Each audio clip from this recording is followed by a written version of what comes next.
तमिलनाडु में हिंदी भाषा के प्रति नफरत की राजनीति में हर दिन कुछ नया सामने आ रहा है। तमिलनाडु के मुख्यमंत्री स्टालिन को हिंदी भाषा और वर्णमाला से इतनी नफरत हो गई कि उन्होंने बजट सत्र में भारत की करेंसी के सिंबल को ही बदल दिया है।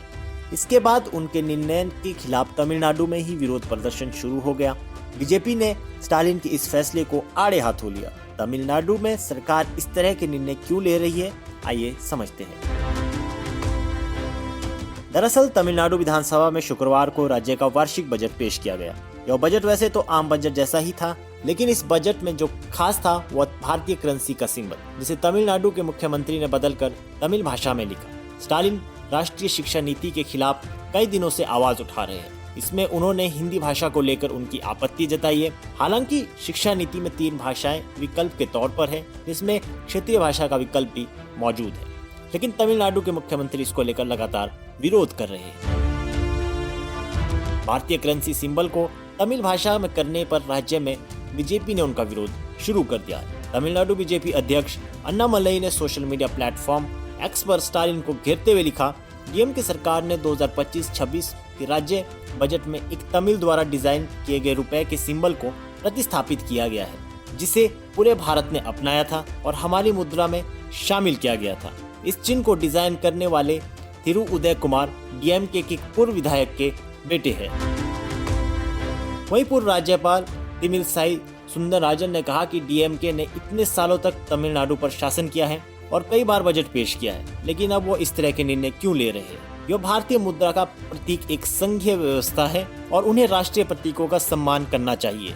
इसका मतलब यह नहीं कि हम तमिल प्रतीकों या तमिल भाषा के खिलाफ है, हम इसके पक्ष में है। मेरा एक तमिल नाम भी है और एम.के. स्टालिन का कोई मतलब नहीं है। क्या वो स्टालिन नाम बदलेंगे? First of all, they have ruled Tamil Nadu for so many times. They have submitted the budget for so many times. Why they want to act like this, dramatize like this? So they were in the power, in the center for so many years. Why didn't they think about that? So it's a federal setup. They have to respect the national symbols. We are not against using Tamil. If I tell now, immediately they will tell, oh, BJP is against using Tamil. We are also Tamilians. In fact, my name is Tamil name.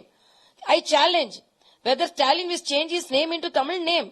He is not even having a Tamil name. So they are not safeguarding the Tamil interest, just to dramatize and to deviate the failure of the Tamil Nadu government. They are doing all this. It is against national integration. It is against constitution.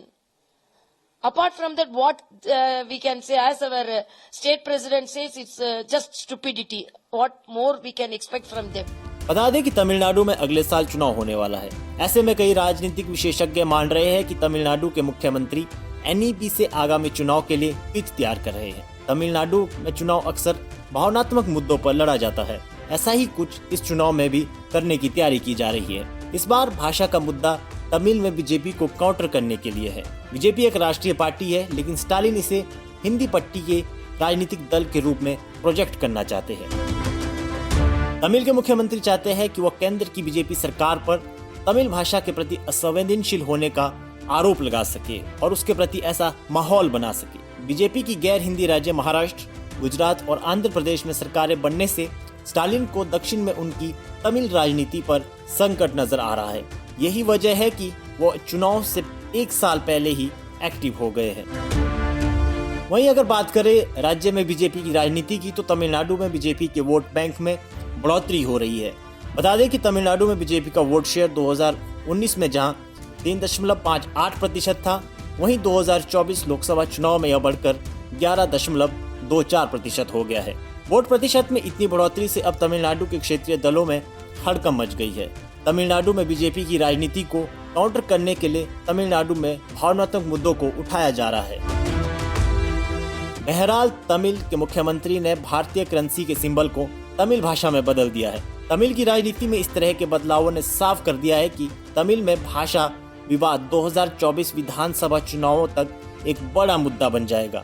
आने वाले दिनों में तमिलनाडु की राजनीति में क्या बदलाव आते हैं, इस पर लेटेस्ट अपडेट के लिए देखते रहिए पंजाब केसरी टीवी। हमसे जुड़े रहने के लिए हमारे YouTube चैनल को सब्सक्राइब करें और नई वीडियो की नोटिफिकेशन के लिए बेल आइकॉन को दबाएं।